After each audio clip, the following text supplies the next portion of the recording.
Welcome to my new blog. આજે હું મથુરા મધુરમ બનાવવાની છું. એની માટે મેં સામગ્રીમાં સૌ પ્રથમ આ સાવ કાચું દૂધ લીધું છે.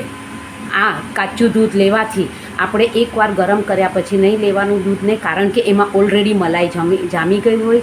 આ મેં સાવ કાચું દૂધ લીધું છે. અને આને જેમાં આપણે સામગ્રી બનાવવાની છે એને ઘીથી ગ્રીસ કરી લીધું છે.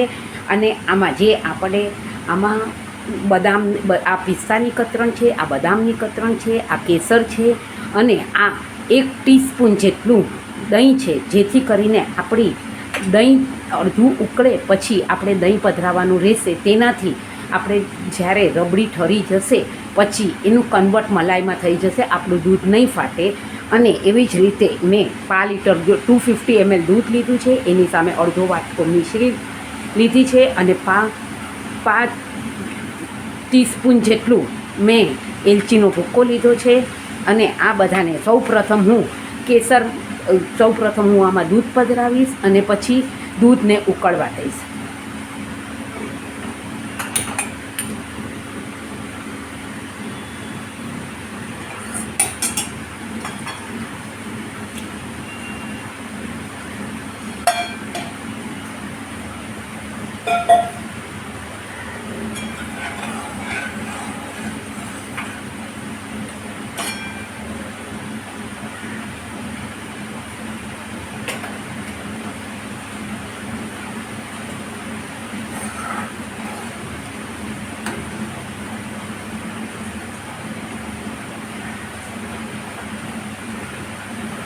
આજુબાજુ ઘીથી આપણે ગ્રીસ કરીએ છીએ તો ત્યાં આગળ આપણે આ દૂધમાં ઉપર જે તર થશે ત્યાં આગળ આપણે એને લગાડી દઈશું તો ઇઝીલી ઉકળી જશે, જેનાથી આપણી રબડી મલાઈદાર થશે.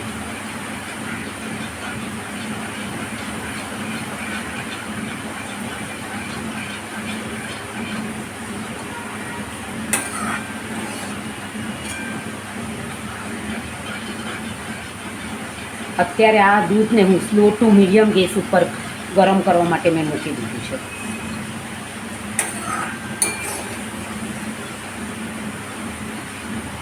અને આ આપણે જે દહીં છે એને 1 લીટરમાં 1/4 ટીસ્પૂન જેટલું જ નાખવાનું છે. મેં તો 5 લીટર લીધું છે, એટલે હું એમાં બધું નહીં એકસાથે નાખી દઉં, 1/4 ટીસ્પૂનથી પણ ઓછું નાખીશ. જે નહીંતર આ દહીંનું પ્રમાણ વધી જશે તો આપણું દૂધ ફાટી જશે.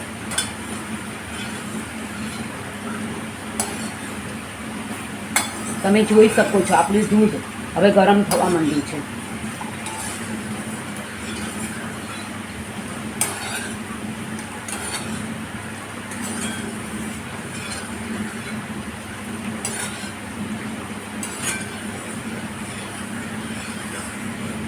અને પહેલાં પણ મેં સામગ્રીના વિડીયોમાં ઇન્સ્ટ્રક્શન આપેલી કે આપણે જો કેસર પહેલેથી જ પધરાવી દઈએ છીએ તો કેસરનો કલર આપણી સામગ્રી થતાં બહુ જ બ્રાઉન કલર થઈ જાય છે, એટલે આપણે કેસર સૌથી છેલ્લે પધરાવવાનું.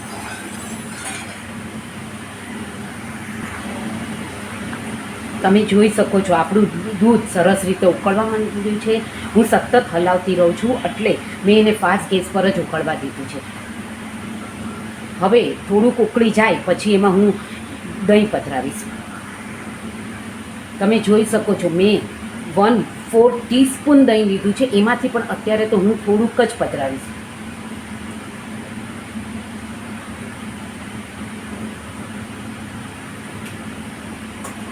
હવે હું એને સતત હલાવતી રહીશ.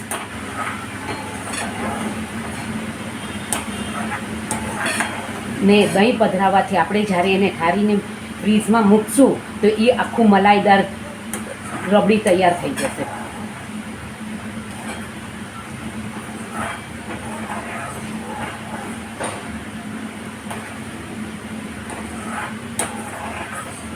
તમે જોઈ શકો છો હું એને એક જ સરખું હલાવું છું. હવે આપણે જે પહેલાં જેટલું દહીં પધરાવેલું, હવે એનીથી એટલું જ બીજી વાર આપણે પધરાવશું.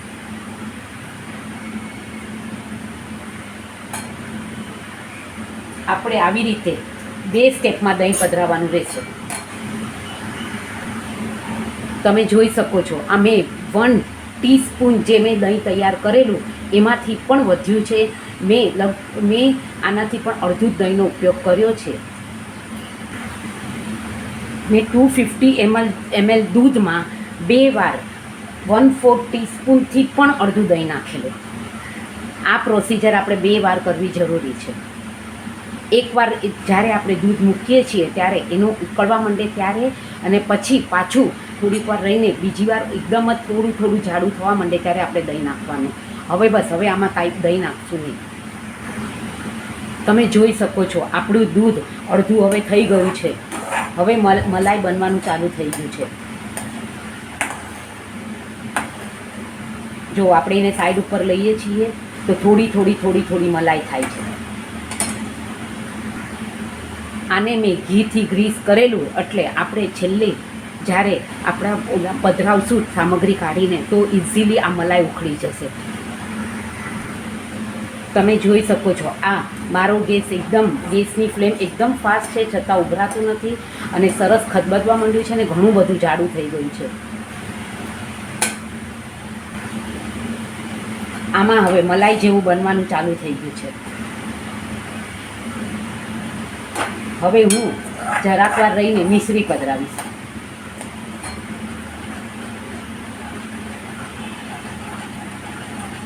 હું આને સતત એક સરખું જ હલાવતી રહું છું જેથી બેસે નહીં. અને આને ઘીથી ગ્રીસ કરવામાં આવે છે તો આપણે તમે જોઈ શકો છો કે જો આપણે જરાક ચમચો ફેરવશું તો બધું નીકળી જશે.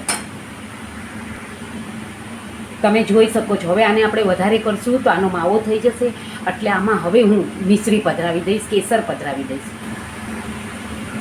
તમે જોઈ શકો છો આમાં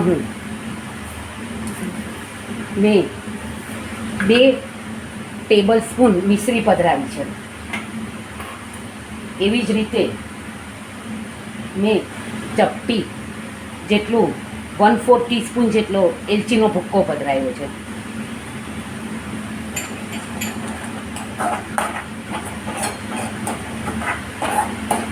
અને આપણી આ પ્લેન રબડી છે. આપણે જો મેંગો રબડી પણ આવી રીતે આપણે બનાવીએ છીએ સેમ જ રીતે, પરંતુ એમાં એલચી નથી આવતી.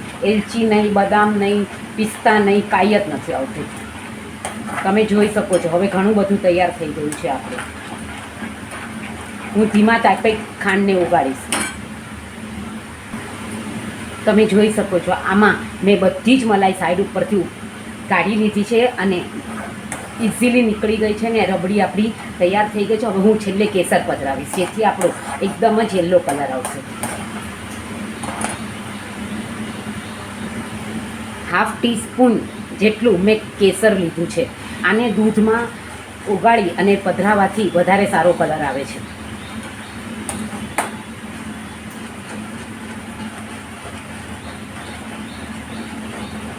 તમે જોઈ શકો છો ધીરે ધીરે આપણી રબડી કલર પકડે છે.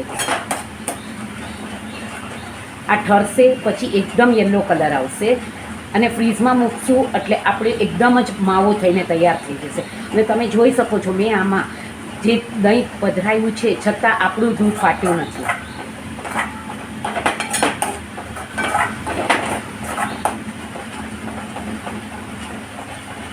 આને આપણે પધરાવી અને વાસણમાં પધરાવી અને પિસ્તા અને બદામની કતરણથી ગાર્નિશિંગ કરશું. આ ઠરશે એટલે એકદમ યલો કલર આવી જશે.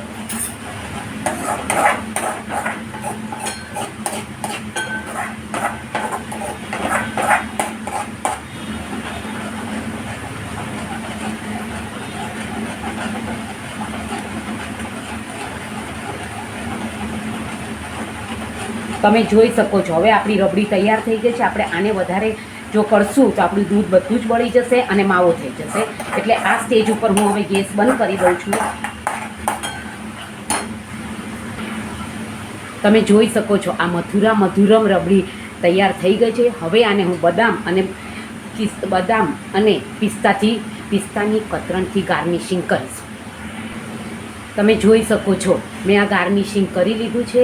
આને આપણે ઉપવાસમાં પણ ઉપયોગમાં લઈ શકીએ છીએ કારણ કે આમાં મેં કોઈ પણ લોટનો ઉપયોગ કર્યો નથી.